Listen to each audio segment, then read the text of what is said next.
Salsabila tak pernah membayangkan bahwa keputusannya menerima lamaran majikan cakatnya demi mahar 3 miliar rupiah akan membawanya ke dunia yang lebih gelap dari sekadar pernikahan tanpa cinta. Malam pertamanya bukan diisi pelukan atau ciuman, melainkan bisikan aneh dan bayangan misterius yang tak bisa dijelaskan akal. Tapi siapa sebenarnya Tuan Fawaz Al-Qasim dan kutukan apa yang selama ini tersembunyi di balik tubuh lumpuhnya?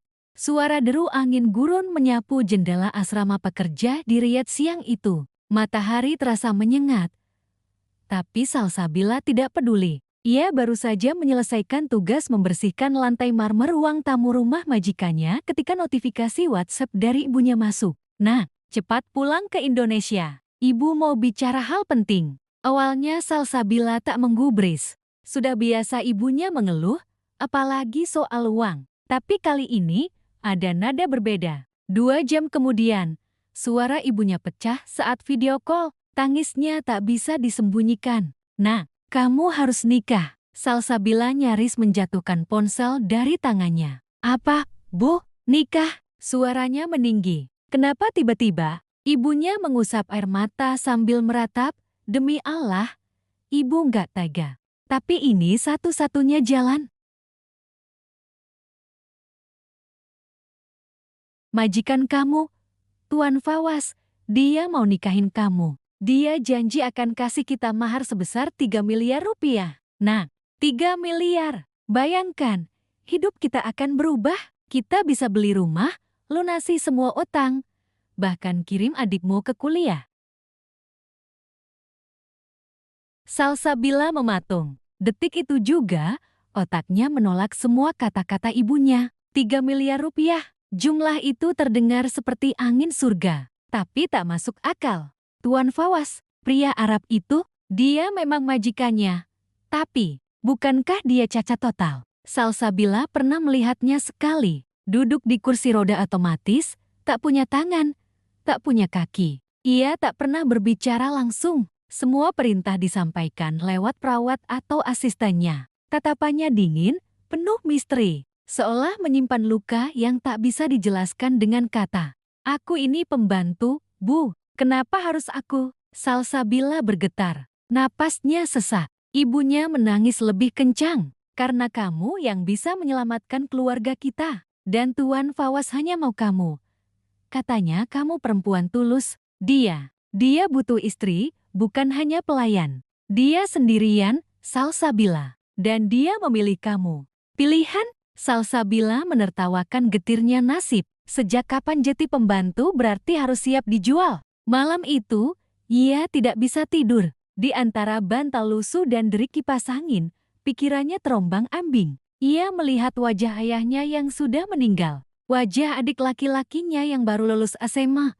Masih menggantung nasib karena tak bisa bayar biaya kuliah. Ia melihat ibunya yang sudah tua. Tulang belulangnya hampir remuk karena kerja serabutan tanpa henti. Dan tiba-tiba, wajah Tuan Fawaz muncul, tanpa ekspresi, mata hitam yang menatap tajam. Tapi, ada sesuatu di sana. Bukan kebencian, bukan juga kemarahan. Lebih seperti kesepian. 2 minggu kemudian, Salsabila berdiri di depan cermin, mengenakan gaun putih sederhana. Gaun sewaan. Tak ada pesta. Tak ada riasan mewah, hanya air mata yang membasahi pipinya dan tangan ibunya yang gemetar memegang keningnya. "Sudah, Nak. Ibu tahu kamu perempuan kuat," bisik ibunya di sela-sela isakan. "Jangan lihat kekurangannya. Lihat niatnya. Dia ingin kamu jadi pendamping, bukan korban. Tapi bagaimana jika keduanya?" Salsabila memasuki ruang tamu rumah mewah milik Tuan Fawaz. Ruangan yang terlalu sunyi, terlalu rapi, terlalu menyeramkan. Dindingnya dihiasi kaligrafi emas, namun entah kenapa udara di dalam ruangan itu seperti membawa hawa kematian. Di tengah, duduklah pria itu, Tuan Fawaz Al-Qasim. Bajunya putih bersih, wajahnya tampan. Sangat tampan bahkan jika saja tidak terlalu pucat dan tak bersinar.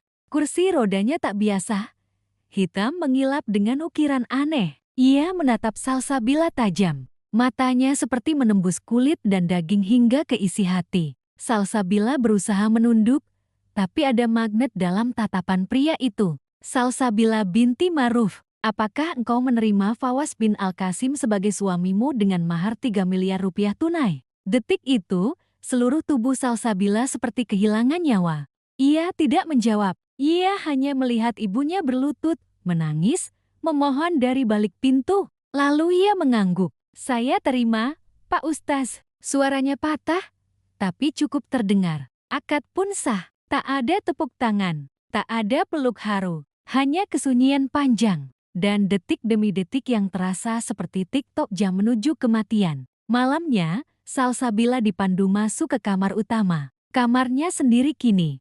Tempat ia harus menjadi istri dari pria tanpa tangan dan kaki. Ruangan itu besar, terlalu besar. Lampu-lampu kecil menggantung dari langit-langit seperti bintang. Tapi yang paling mencolok adalah cermin besar di sisi kiri ranjang. Ukirannya seperti huruf Arab, tapi bukan. Ada aura gelap yang aneh memancar darinya. Salsabila ingin memalingkan muka, tapi entah kenapa. Cermin itu seperti menariknya.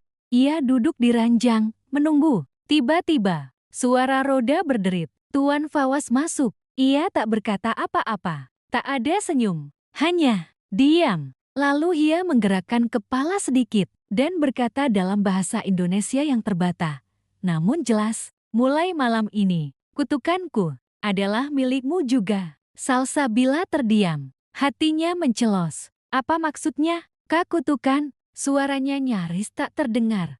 Tuan Fawaz menatap cermin besar di sisi kiri. Dan detik berikutnya, cermin itu bergetar. Di sana, bayangan seorang perempuan, berambut panjang, bergaun putih, dan mata merah menyala, tersenyum kepadanya. Hening, malam benar-benar tak bersuara. Angin gurun di luar hanya menyapu pelan dinding rumah mewah itu, sementara jantung Salsabila berdetak tak beraturan. Ia masih duduk di tepi ranjang dengan gaun putih sederhana yang mulai kusut. Telinganya masih memutar ulang kalimat yang baru saja diucapkan oleh pria yang kini sah menjadi suaminya. Mulai malam ini, kutukanku adalah milikmu juga. Kata-kata itu terasa seperti sembilu. Salsabila memejamkan mata, ingin menenangkan diri. Tapi begitu kelopak matanya tertutup, wajah perempuan bermata merah yang ia lihat di cermin itu muncul kembali. Wajah itu tersenyum padanya, bukan senyum ramah, tapi seperti ejekan, penuh kelisikan, penuh dendam. Ia segera membuka mata dan menatap Tuan Fawaz yang duduk diam di kursi rodanya. Apa maksudmu dengan kutukan? Tuan, tanyanya pelan, setengah berbisik. Pria itu menoleh, matanya seperti genangan hitam yang tak memiliki dasar. Tak ada yang menjawab, tapi ia tersenyum senyum datar, kocong, dan menyakitkan. Senyum yang membuat tengkuk Salsabila dingin seketika. Kau akan mengerti dengan sendirinya, bisiknya pelan. Atau, mungkin kau sudah mulai merasakannya. Salsabila berdiri dengan langkah kaku. Ia hendak menjauh dari cermin. Tapi, suara seperti desisan ular terdengar pelan. Jelas, panjang. Sis, Sal, Salsabila. Detik itu ia membalikan badan dan menjerit. Tapi ketika ia menatap cermin itu kembali, hanya bayangannya sendiri yang terlihat. Tak ada perempuan, tak ada suara, tak ada senyum menyeramkan. Hanya dirinya yang kini pucat dan ketakutan. Tuan Fawaz tak bergeming, seolah pemandangan itu adalah hal biasa. Ada sesuatu di cermin itu, bisik Salsabila dengan nafas memburu. Tuan Fawaz menghela nafas panjang, lalu memutar kursi rodanya mendekati cermin tersebut. Simbol ini, ujarnya sambil menggerakkan dagu ke arah ukiran aneh di sisi cermin, adalah awal dari semua kehancuran. Ia melanjutkan, leluhurku menciptakan kutukan ini dengan tangan mereka sendiri. Mereka membuat perjanjian berdarah. Salsabila ingin bertanya lebih lanjut, tapi tubuhnya terlalu lemas. Ia hanya bisa duduk, menggigil dalam diam. Beberapa hari kemudian, Salsabila resmi menjadi istri seorang miliarder Arab. Tapi tak ada pesta pernikahan, tak ada foto bahagia, tak ada malam pertama sebagaimana yang biasa dialami pengantin baru. Yang ada hanya rumah megah yang terlalu dingin, terlalu sunyi, dan terlalu banyak ruangan kosong. Ia mulai menyadari bahwa rumah itu bukan rumah biasa. Ada suara-suara di malam hari, ada langkah kaki yang berjalan di atap padahal tak ada pelayan yang tinggal di sana. Ada pintu yang terbuka sendiri meskipun tak ada angin. Dan cermin itu, Salsabila mulai merasa bahwa bayangan dalam cermin tidak lagi bergerak bersamaan dengannya. Sesekali, cermin itu memperlihatkan sosok-sosok lain yang berdiri di belakangnya. Sekejap, tapi cukup untuk membuatnya nyaris pingsan. Suatu sore, saat Salsabila duduk di ruang makan, seorang perempuan parubaya datang menghampirinya. Namanya Zulaika, kepala pelayan rumah itu. Wajahnya kaku, kulitnya pucat seperti orang yang tak pernah melihat matahari. Tapi tatapannya tajam. Nona, maksud saya, Nyonya, apakah Anda sudah mulai merasakan gangguan? Salsabila langsung menegakkan tubuh. Apa maksudmu dengan gangguan? Zulaiha tak menjawab. Ia menunduk dan berbisik, dulu. Istri pertama Tuan Fawaz juga seperti itu. Di hari-hari pertama, ia sering menangis. Lalu, ia mulai bicara sendiri. Lalu, ia menggores tubuhnya sendiri. Berhenti, potong Salsabila. Suaranya gemetar. Dia, di mana sekarang? Zulaiha menatap ke arah tangga menuju lantai 3. Tak ada yang tahu. Ia menghilang di malam ke-7 pernikahan mereka. Tapi, sebelum hilang, ia sempat meninggalkan sesuatu di kamar pengantin. Salsabila langsung berlari ke kamarnya. Jantungnya berpacu cepat. Ia membuka semua laci, mengangkat bantal, mengecek lemari, sampai akhirnya menemukan sesuatu yang diselipkan di bawah laci meja rias.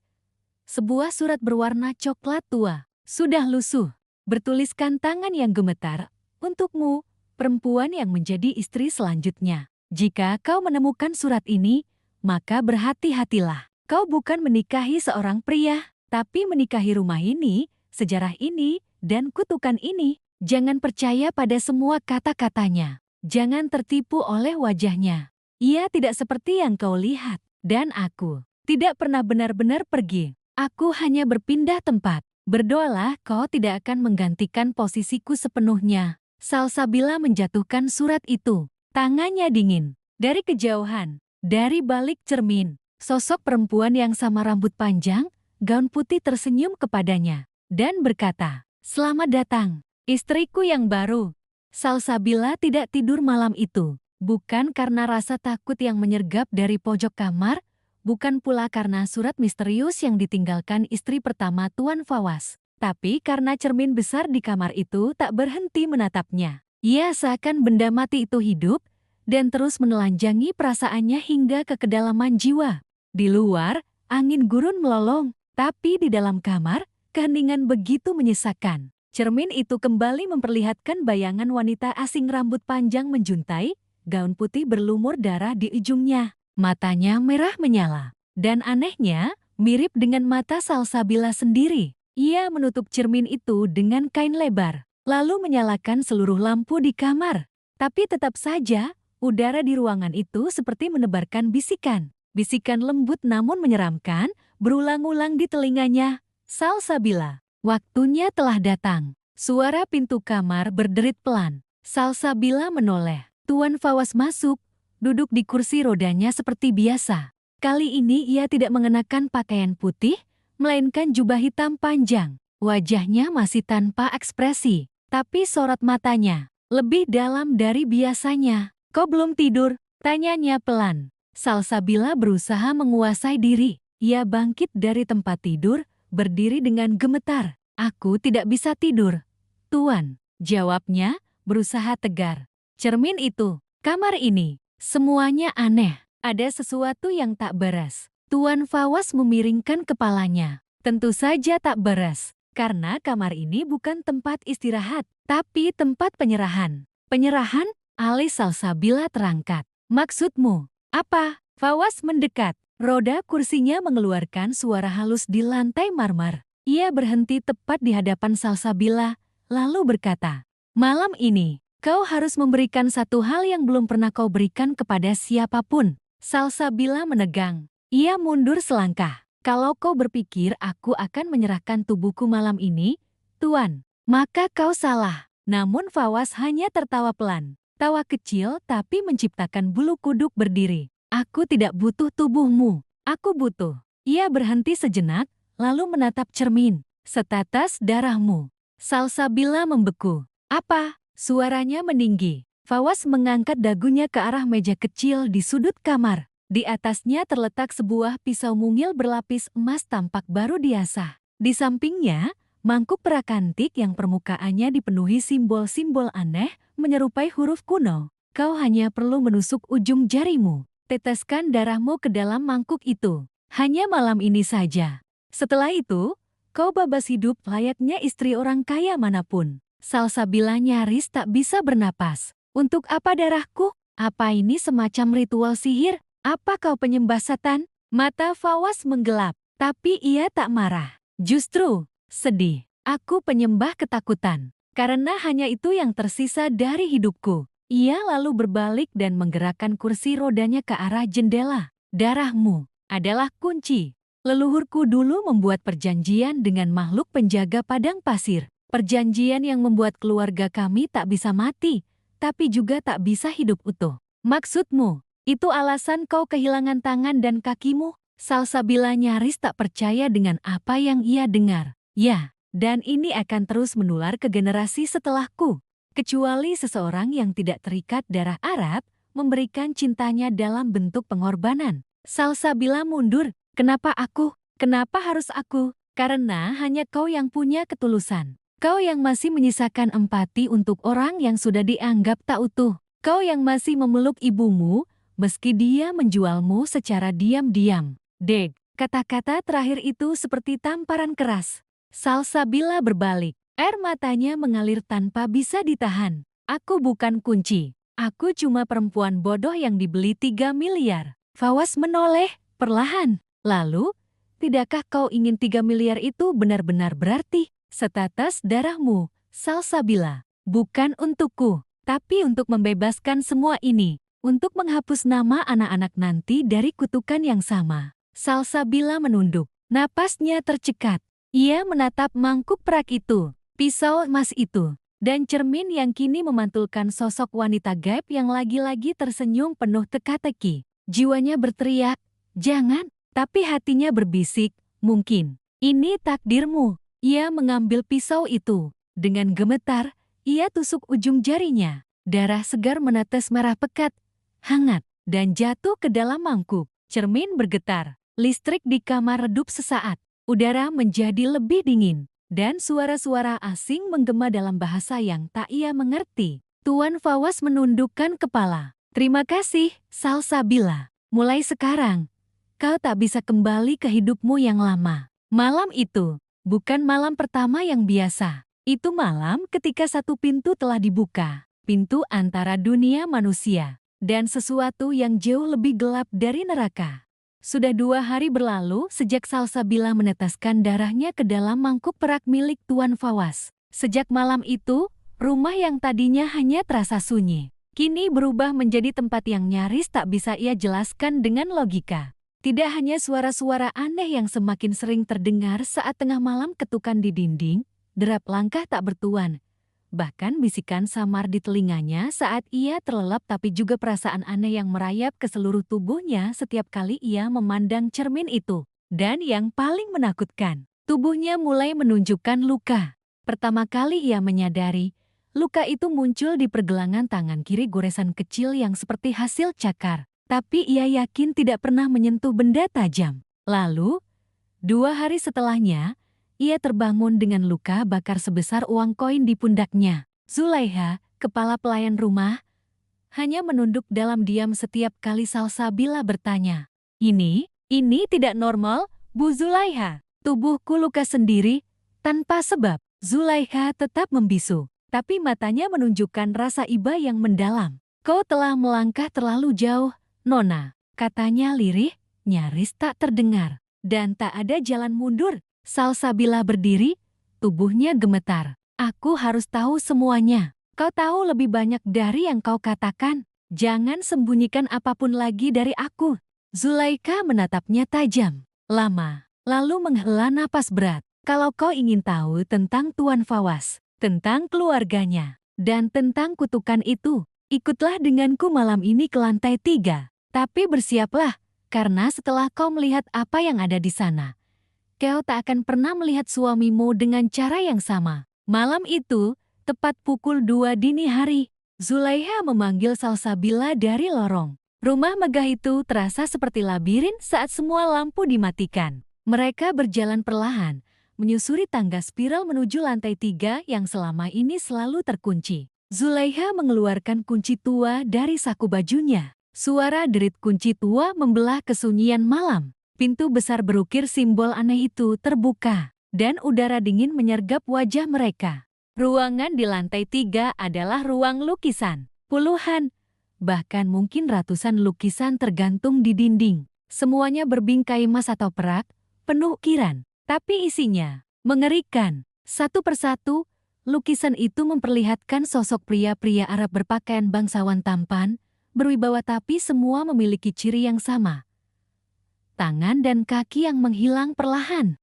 Lukisan pertama menunjukkan pria dengan tubuh sempurna. Lukisan kedua, tangan kirinya hilang. Lukisan ketiga, kedua tangan sudah tak ada. Hingga lukisan terakhir, yang membuat Salsabila menjerit dan menutup mulutnya sendiri. Itu lukisan Fawaz. Tapi, berbeda dari wujudnya sekarang. Di lukisan itu, mata Fawaz berubah merah pekat, dan bayangan perempuan bergaun putih berdiri di belakangnya menempel, seolah menjadi bagian dari tubuhnya. Di bawah lukisan tertulis nama dalam huruf Arab dan sebuah kutipan. Siapa yang terlahir dari darah, akan kembali pada darah. Siapa yang menikahi kutukan, akan menjadi bagian dari kehancuran. Salsabila melangkah mundur, tapi sebelum ia benar-benar jatuh, Zulaikha menangkap lengannya. Dengar baik-baik, bisik Zulaiha. Setiap lelaki dalam keluarga Al-Qasim akan kehilangan tubuh mereka sedikit demi sedikit sejak usia 25.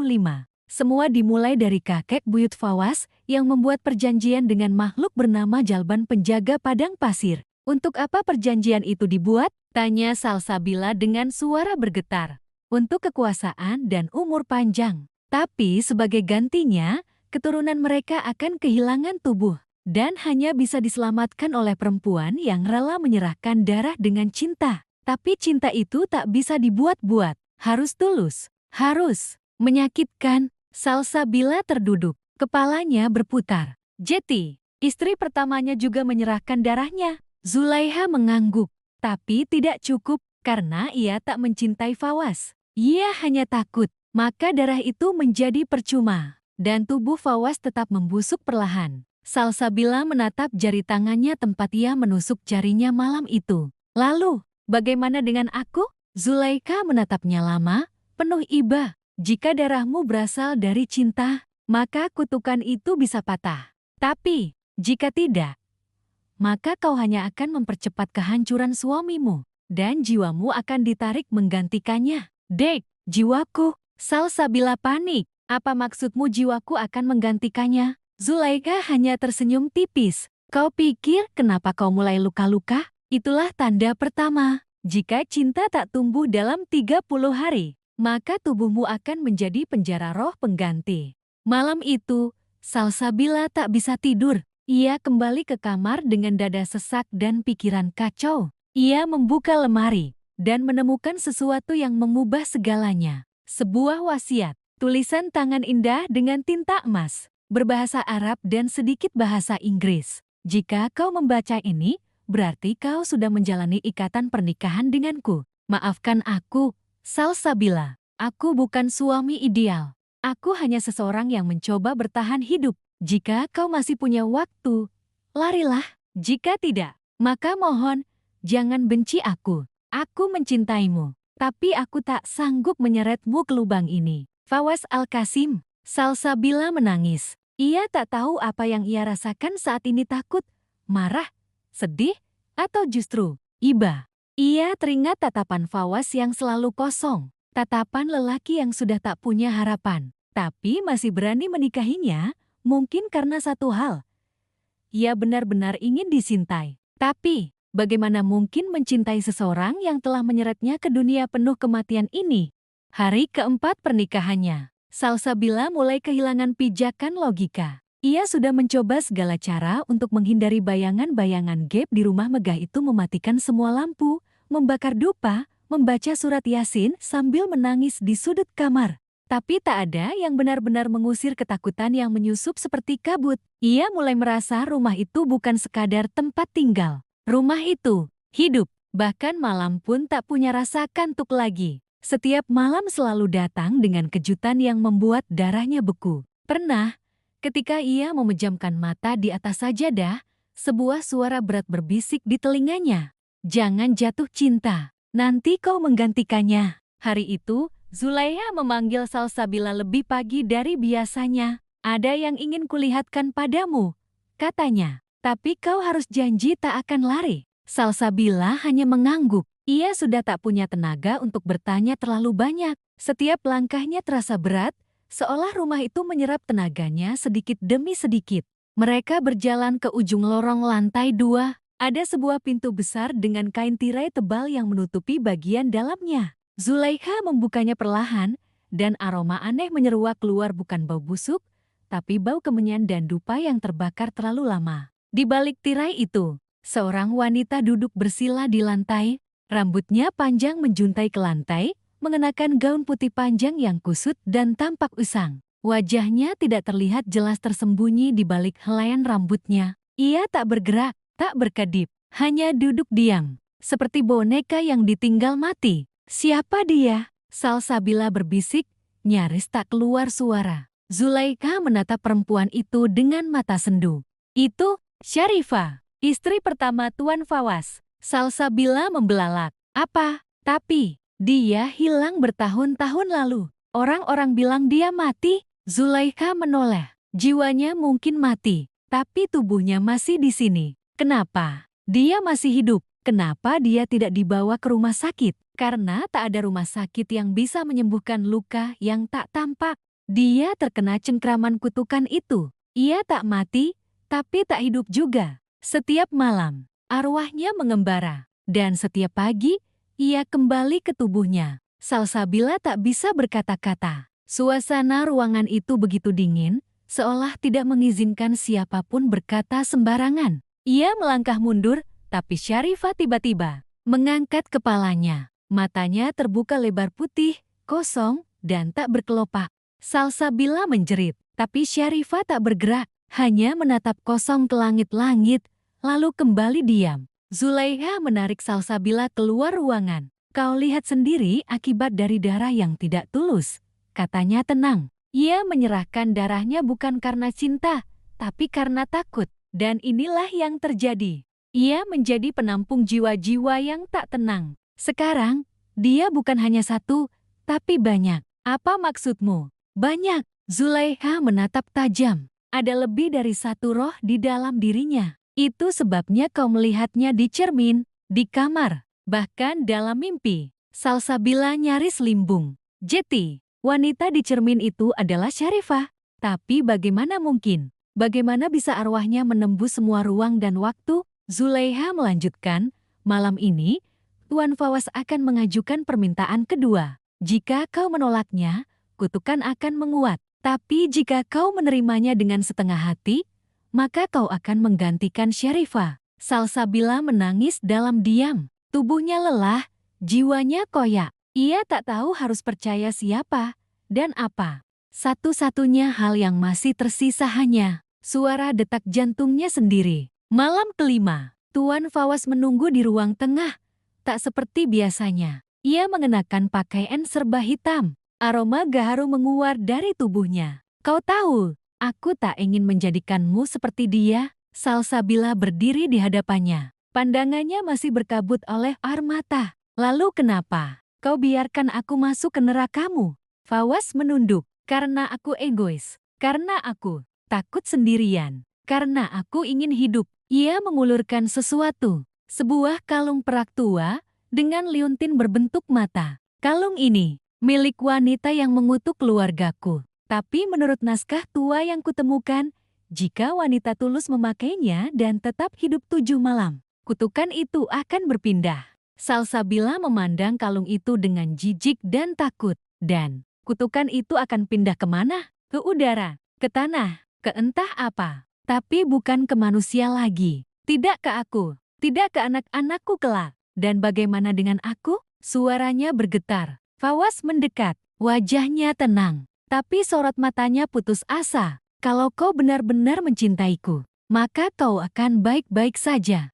Tapi jika tidak, maka kau akan menjadi penjara seperti Syarifah. Deg, ucapan itu seperti palu menghantam jantung Salsabila. Ia memejamkan mata, menahan tangis yang siap tumpah. Cinta, bagaimana bisa ia jatuh cinta kepada seseorang yang menyeretnya dalam kutukan mematikan? Tapi, bagaimana bisa ia membenci pria yang bahkan berani mengorbankan dirinya sendiri demi cinta yang tulus? Ia mengambil kalung itu dengan tangan gemetar, memakainya, dan kamar langsung bergetar. Cermin di sebelah ranjang bergetar hebat. Dari balik kaca, Syarifah muncul dengan senyum mengerikan. Kau wanita ke-14. Apakah kau cukup kuat? Salsabila menutup telinganya dan menjerit sekeras mungkin. Lampu-lampu padam. Dan ia terjatuh di lantai, tak sadarkan diri.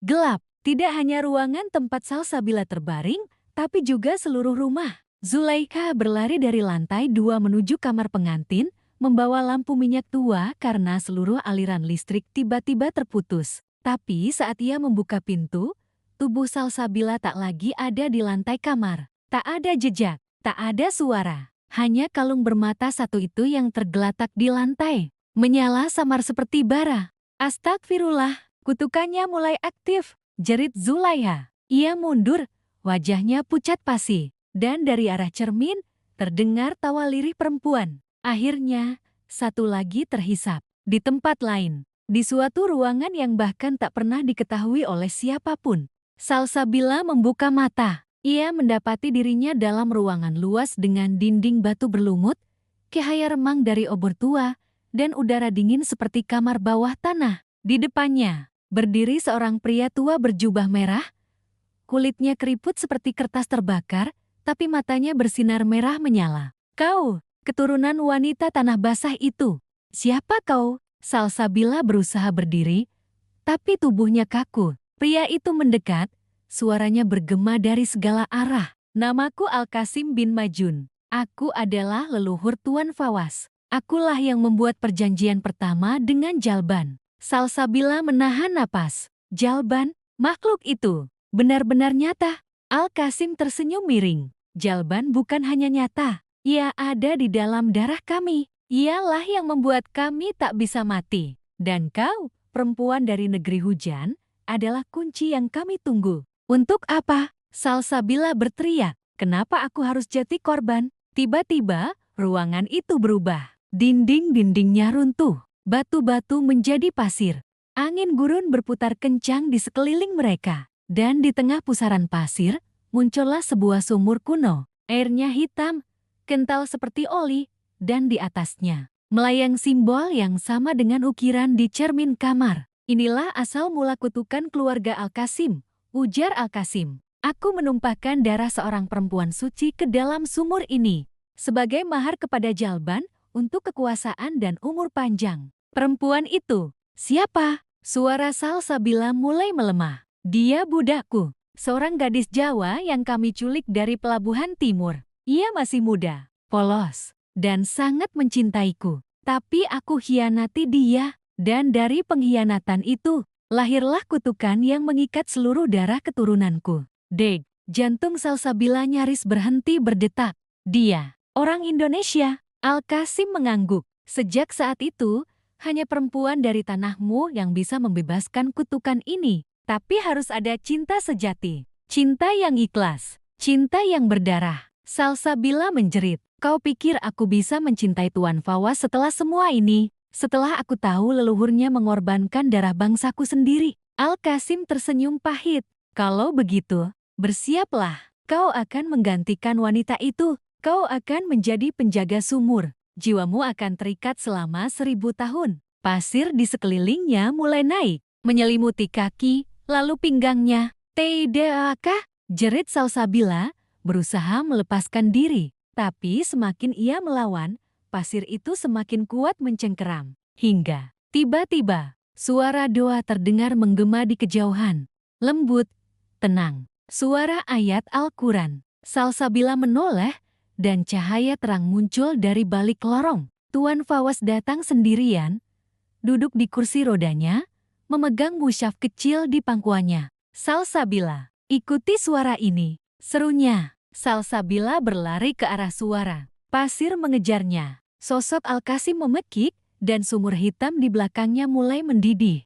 Cermin dari dunia nyata muncul di depan mata Salsabila. Ia lompat, menembusnya, dan ia terbangun di tempat tidur. Basah kuyup, nafas memburu. Zulaikha di sampingnya, menggenggam tangannya erat. Kau kembali, nak. Alhamdulillah, aku pikir kau tak akan kembali. Salsabila melihat ke arah cermin, masih retak. Tapi tak ada bayangan Syarifah, tak ada mata merah, tak ada tawa menyeramkan. Tuan Fawaz masuk, didorong pelayan muda. Wajahnya pucat, tapi penuh syukur. Aku mencarimu ke dalam dunia kutukan, karena aku tahu, aku mencintaimu. Salsabila terisak, kau tahu kenapa aku kembali? Fawaz menggeleng, karena untuk pertama kalinya, aku takut kehilanganmu. Mereka saling menatap, hening. Cinta itu mungkin belum sempurna, tapi ia lahir dari penderitaan, dari keberanian, dan dari pengkhianatan masa lalu yang kini mereka hadapi bersama. Tapi, kutukan itu belum sepenuhnya sirna, karena untuk benar-benar bebas, Salsabila harus membuka buku yang tersembunyi di ruang bawah tanah, buku yang menyimpan nama-nama wanita yang telah gagal, dan siapa yang masih menunggu giliran. Pagi yang datang keesokan harinya tak membawa damai. Matahari memang terbit, menyinari padang pasir di luar jendela. Tapi di dalam hati Salsabila, badai belum reda. Meskipun ia berhasil kembali dari lorong kegelapan yang disebut Al-Qasim sebagai penjara sumur darah, perasaan gelisah masih mengendap. Ia tahu, semua ini belum selesai. Kutukan itu belum patah. Ia masih bisa merasakan getaran tak kasat mata saat menatap cermin. Kadang, pantulan bayangan tidak lagi bergerak bersamaan dengannya. Kadang, suara Syarifah masih terdengar samar, memanggil-manggil namanya dengan nada penuh dendam. Salsabila, Salsabila, kau belum membayar semuanya. Pagi itu, Zulaikha membawa kunci tua berwarna hitam yang tampak seperti belum disentuh selama puluhan tahun. Tangannya gemetar saat menyerahkannya kepada Salsabila. Apa ini? Tanya Salsabila, menatap kunci itu dengan alis berkerut. Kunci ruang bawah tanah, jawab Zulaikha. Di sanalah semua catatan keluarga disimpan, termasuk buku hitam yang hanya boleh disentuh oleh istri sah dari garis Al-Qasim. Kenapa sekarang? Karena kau harus tahu, siapa saja yang telah terjebak seperti dirimu, dan siapa yang bisa menyelamatkanmu. Waktumu tidak banyak, Nona. Malam ketujuh akan segera tiba. Salsabila menelan ludah, tangannya meremas kunci itu erat-erat. Ia tahu, inilah saatnya. Jika ia ingin lepas dari semua kutukan ini, dari arwah yang bergentayangan, dari jeritan wanita-wanita yang terpenjara dalam rumah megah ini, ia harus membuka semua yang tersembunyi, termasuk masa lalu yang selama ini dikubur dalam diam. Ruang bawah tanah berada di balik dinding kamar mandi utama. Salsabila menarik lemari kecil, dan di baliknya tersembunyi celah batu yang menutupi sebuah pintu besi. Debu menumpuk, dingin menusuk. Ia menyalakan senter dan memasukkan kunci tua itu ke lubang pintu.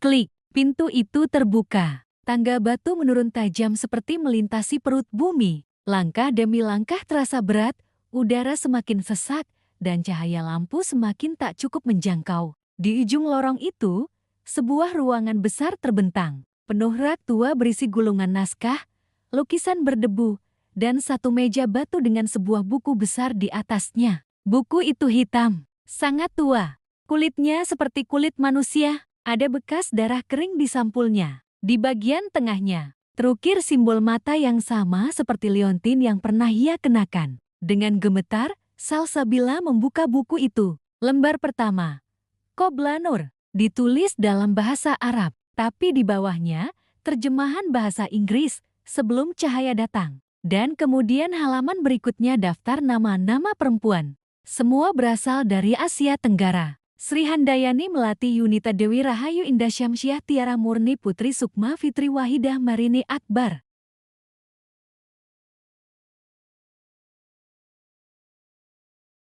Syarifah Aulia Salsabila Maulida Salsabila terdiam. Ia menatap namanya sendiri tertulis di baris terakhir. Tangannya gemetar. Air mata mulai menetes. Semua mereka dari Indonesia. Lalu ia membaca catatan kecil di samping tiap nama. Ada yang tertulis hilang, jiwa terserap, gagal mengasihi, menyerah, dan ditukar. Di samping nama Syarifah, terikat roh belum tenang. Dan di samping namanya sendiri, menunggu keputusan hari keempat. Salsabila menutup mulutnya. Jantungnya berdetak begitu cepat, hingga nyaris meledak. Tiba-tiba, ada halaman yang tertutup rapat oleh benang merah. Ia ragu, tapi sesuatu dalam dirinya mendesak untuk membukanya. Ia potong benang itu dengan kuku, dan membuka halaman rahasia itu. Di halaman itu hanya ada satu kalimat, jika istri terakhir mengucap aku mencintaimu dengan tulus, darah leluhur akan terbakar dan Jalban akan meninggalkan keluarga Al-Qasim selamanya. Tapi jika tidak, maka ia akan menyatu dengan rahim wanita itu dan menjelma sebagai anak yang membawa kutukan abadi. Salsabila terdiam. Rahim, anak, ya Allah, bisiknya lirih. Bukan hanya jiwanya yang terancam, tapi rahimnya tubuhnya sendiri bisa menjadi wadah bagi kutukan itu jika ia tak mampu mengucapkan cinta yang benar-benar tulus. Deg, deg, deg. Ia berlari keluar dari ruang bawah tanah. Tubuhnya gemetar, nafas tak karuan. Semuanya mulai terasa nyata, mengerikan. Tak ada tempat untuk lari. Satu-satunya jalan keluar adalah mencintai pria yang telah menyeretnya ke dalam semua ini. Tapi bisakah cinta tumbuh dari luka dan ketakutan? Di malam yang sama, Tuan Fawaz memanggilnya ke ruang tengah. Ia duduk di kursi roda, memegang foto Isang dalam bingkai kayu. Ini, ibuku.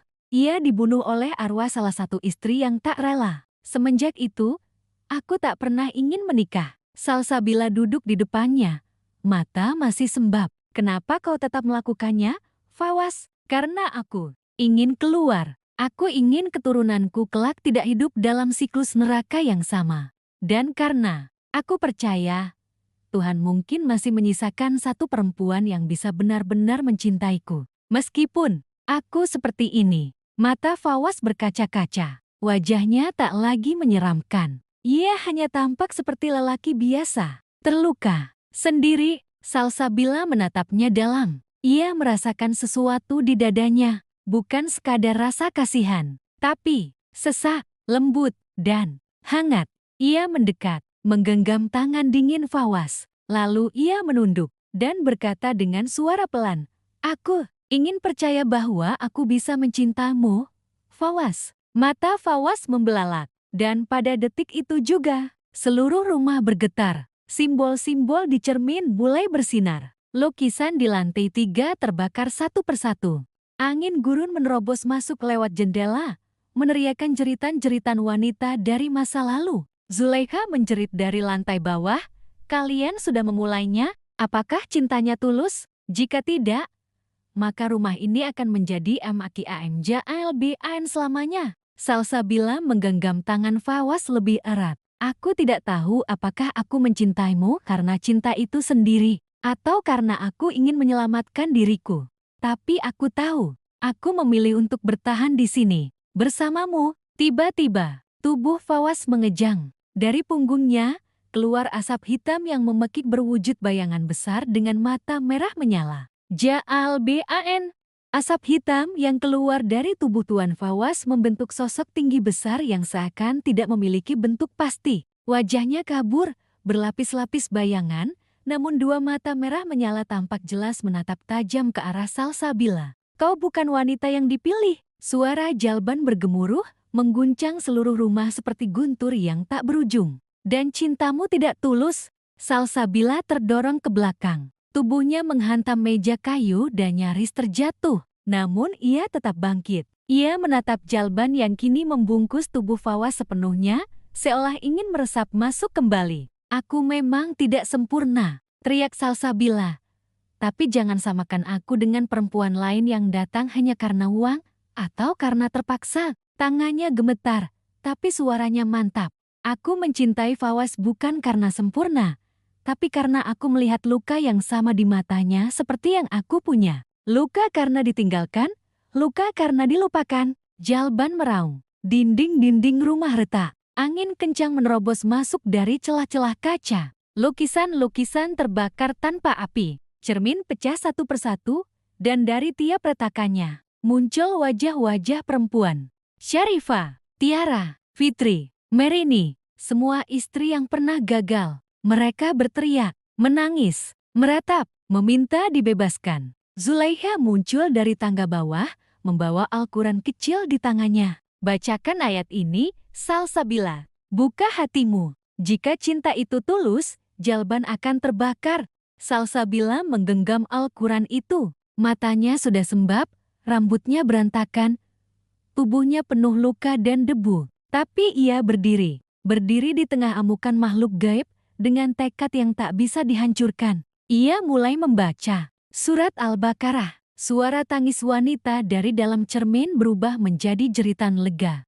Bayangan mereka mulai sirna satu persatu, seperti debu diterbangkan angin. Jalban meraung, berputar di udara, menggila. Kautrkhaifnatii. Salsabila melanjutkan bacaannya, suara makin kuat, dada makin mantap. Tuan Fawaz mengejang. Kursi rodanya terbakar perlahan, tapi tubuhnya tak terbakar. Justru, dua kakinya mulai tumbuh kembali.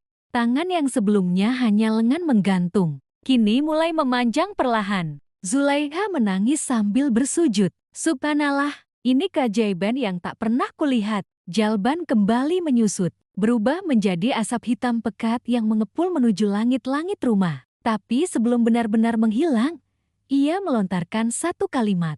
Cinta tidak akan menyelamatkanmu selamanya. Kutukan itu hanya tidur, bukan mati. Lalu, hening, asap itu menghilang. Rumah berhenti bergetar. Retakan-retakan tertutup sendiri. Angin berganti sejuk. Dan Salsabila menjatuhkan diri ke pelukan Tuan Fawaz. Beberapa jam kemudian, Fawaz terbangun dalam pelukan Salsabila. Tubuhnya utuh, napasnya stabil.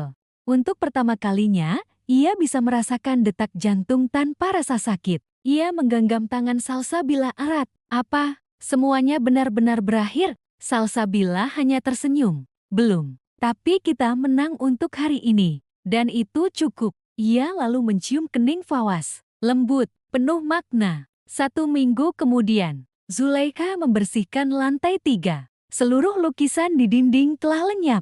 Tapi di satu sudut dinding, masih ada bayangan samar, tak bisa dihapus. Bayangan Syarifah. Ia tak lagi menatap dengan mata merah. Kini ia tersenyum, dan perlahan menghilang, seperti embun yang meleleh oleh mentari pagi. Salsabila duduk di taman belakang. Perutnya terasa aneh, mual, mungkin kelelahan. Tapi ia curiga, mungkin juga lebih dari itu. Ia membuka kalender.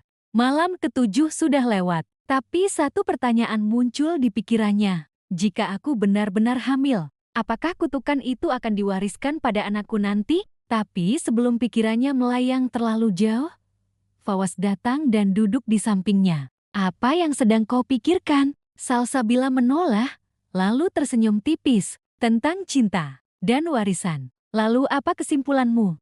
Salsabila menatap mata suaminya, mata yang dulu kosong, kini berisi cahaya. Kalau kita terus memilih untuk mencintai, maka kutukan apapun bisa kehilangan kuasanya. Hari itu, udara di Riyadh terasa lebih lembab dari biasanya. Awan menggantung kelabu di langit yang biasanya terik dan cerah. Seolah langit ikut memendam sesuatu, sebuah rahasia yang tak lama lagi akan terungkap. Salsabila duduk di balkon lantai 2, memandangi halaman belakang tempat Fawaz biasa membaca. Lelaki itu kini terlihat lebih hidup. Wajahnya lebih cerah, kulitnya tak lagi sekuning dulu. Dan matanya, mata itu kini bisa memandangnya dengan penuh cinta, bukan ketakutan. Namun damai yang dirasakan Salsabila masih belum utuh. Ada bagian dari hatinya yang belum tenang. Sesuatu yang terasa menggantung, yang belum selesai. Dan ia benar. Sore itu, Zulaikha datang menghampirinya dengan wajah tegang. Diiringi pelayan muda yang membawa sebuah kotak tua berbahan kayu jati dengan ukiran sangat rumit. Simbol mata, seperti yang sering Salsabila lihat di kalung, cermin, dan buku hitam, terpahat di atasnya. Ini, milik Ibu Tuan Fawaz.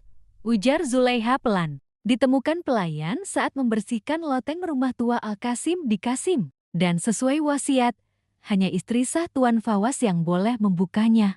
Jantung Salsabila berdetak kencang. Ia menatap kotak itu lama, sebelum akhirnya mengangguk dan membawa kotak itu masuk ke kamar. Malam hari, kotak itu diletakkan di atas meja kayu tua, diterangi cahaya lampu minyak. Salsabila duduk di depannya. Tangannya gemetar saat membuka pengait berkarat di sisi kotak. Klik, kotak terbuka. Dan di dalamnya, tersimpan benda-benda yang membuat napasnya tercekat. Foto lama seorang perempuan Indonesia berkebaya. Cantik, senyumnya lembut tertulis di belakang, Siti Maryam tahun 1948.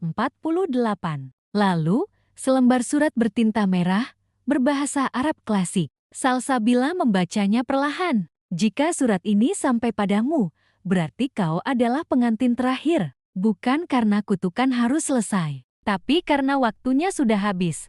Jalban tidak akan menunggu lebih lama. Ia telah gagal menguasai Fawaz, tapi ia menanamkan benih pada anak sulung Al-Qasim yang selama ini disembunyikan oleh keluarga. Seorang anak yang lahir dari pengorbanan pertama. Dan kini, anak itu hidup, tak terikat oleh perjanjian, tapi membawa warisan kegelapan. Dan ia mencari pengantin. Salsabila menutup mulutnya. Anak dari pengorbanan pertama. Maksudnya, dari wanita Indonesia yang pertama kali dikorbankan untuk Jalban. Tiba-tiba, pikirannya tertuju pada satu nama. Siti Maryam. Ia kembali melihat ke foto itu. Matanya jeli menangkap detail kecil di pojok bawah coretan samar bertuliskan.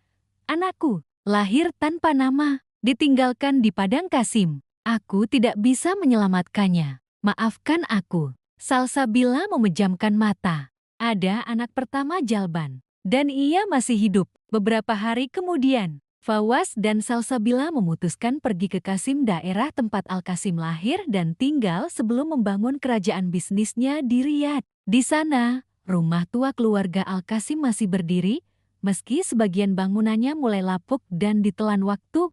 Zulaiha menyusul keesokan harinya dengan membawa naskah kuno dari perpustakaan keluarga. Isinya membenarkan semua yang tertulis di surat, bahwa anak dari Siti Maryam dan Al-Qasim tidak mati. Ia dibuang, namun diambil oleh suku pedalaman yang menyembah Jalban. Anak itu dibesarkan dalam kegelapan. Tidak tahu siapa ibunya, tidak tahu siapa dirinya. Ia hanya tahu satu hal. Tugasnya adalah menemukan pengantin. Salsabila menatap Fawaz yang membeku di ruang tengah rumah tua itu. Jika benar anak itu masih hidup dan sedang mencari pengantin, berarti kutukan belum berakhir. Fawaz, aku hanya mematahkan satu bagian dari rantai panjangnya. Fawaz memegang bahunya. Kalau begitu, kau harus pergi. Tinggalkan aku. Jangan sampai kau menjadi bagian dari rantai itu lagi. Salsabila menatapnya tajam. Aku tidak akan lari. Aku tidak akan membiarkan warisan kegelapan itu merusak hidup orang lain lagi. Jika aku adalah pengantin terakhir, maka aku akan jati yang terakhir benar-benar. Malam hari, di Qasim, Salsabila bermimpi. Ia berada di padang pasir luas. Langit gelap. Di depannya berdiri sosok laki-laki muda, tinggi.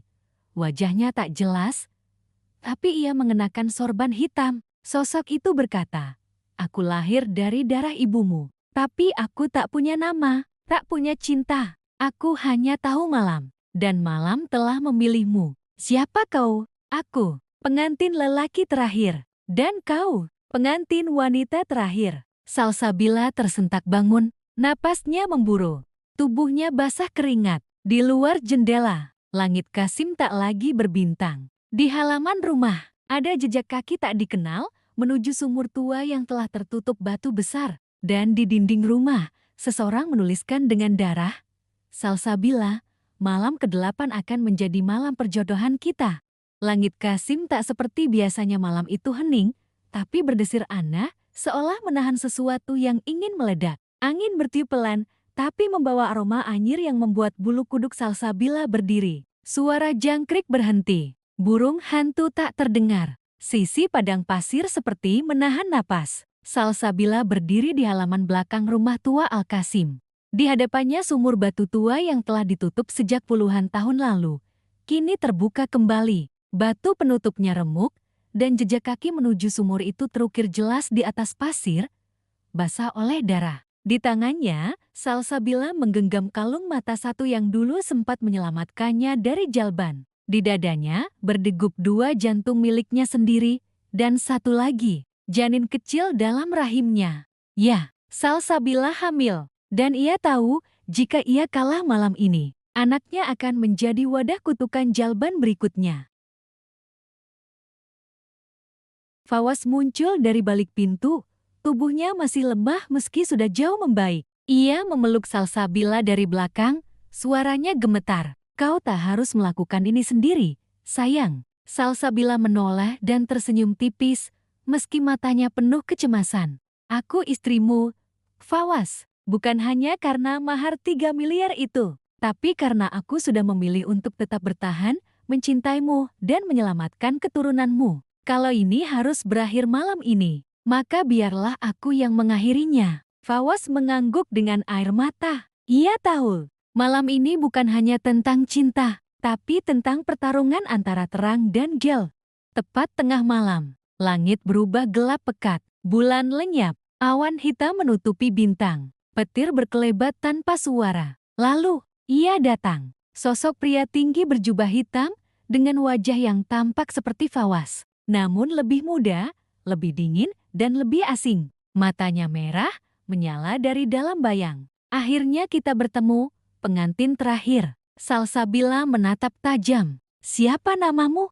Aku tak punya nama. Aku hanya anak dari ibu yang dikorbankan, dan ayah yang menjual jiwanya. Lalu kenapa kau ingin aku? Karena kau adalah perempuan yang berhasil mematahkan jalban dari tubuh ayahku. Karena darahmu adalah darah yang membuat jalban takut. Kau ingin membalas dendam? Tidak. Ia tersenyum keji. Aku ingin menyatu denganmu, melahirkan generasi baru, bukan manusia, bukan iblis, tapi perpaduan dari keduanya. Salsabila melangkah maju, mendekat ke arah sumur, lalu mengangkat kalung bermata satu itu. Kalau kau memang keturunan dari jalban, maka seperti dia, kau bisa dilawan dengan cinta. Ia mencium kalung itu, membacakan doa perlindungan, dan kemudian melemparkannya ke dalam sumur. Bismillah, cahaya menyembur dari dasar sumur seperti semburan lava. Sosok pria jubah hitam meraung kesakitan. Tubuhnya terbakar, dan dari tubuhnya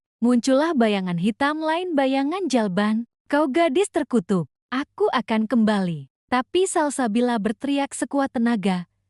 Cinta tidak bisa kau kutuk, jalban, cinta milik Tuhan. Dan aku memilih untuk mencintai, bukan dikendalikan oleh rasa takut. Doa terus mengalir dari bibirnya. Surat Al-Ikhlas, Al-Falaq, An-Naas. Dan tiba-tiba, dari dalam tubuh Salsabila, seberkas cahaya putih terang keluar, melayang menuju sumur, lalu menyambar jalban dan keturunannya. Boom! Suara ledakan tak terdengar, tapi tanah bergetar. Sumur runtuh. Api putih menelan seluruh kegelapan. Dan dalam satu kedipan mata, semuanya hening. Pagi menjelang, langit Kasim kembali biru. Matahari bersinar lembut, burung kembali berkicau.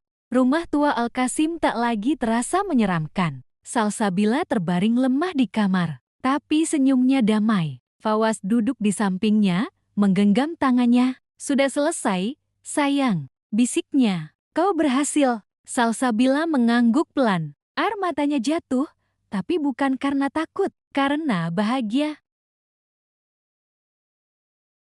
3 bulan kemudian, Salsabila dan Fawaz pulang ke Riyadh. Rumah besar yang dulu terasa seperti penjara, kini menjadi tempat damai. Dan di dalamnya, tumbuh kehidupan baru. Janin mereka sehat, tak ada lagi gangguan, tak ada mimpi buruk. Cermin-cermin tak lagi memperlihatkan bayangan lain. Zulaiha menanam bunga di halaman. Pelayan mulai tertawa bebas. Dan untuk pertama kalinya dalam sejarah keluarga Al-Qasim, cinta tak lagi ditukar dengan darah. Epilog, 5 tahun kemudian, anak kecil itu berlari di taman belakang. Seorang anak laki-laki yang matanya bening, rambutnya gelap, dan senyumnya persis seperti ibunya. Fawaz duduk di teras sambil memangku musyaf, memandangi anak itu dengan bangga. Salsabila keluar membawa minuman. Namanya Rayyan, artinya pintu surga. Dan semoga ia membuka semua yang dulu tertutup oleh kutukan. Mereka saling memandang. Tak ada kata lagi yang perlu diucapkan. Karena cinta yang lahir dari luka bisa menyembuhkan segalanya. Dan cinta itulah yang mengakhiri kutukan.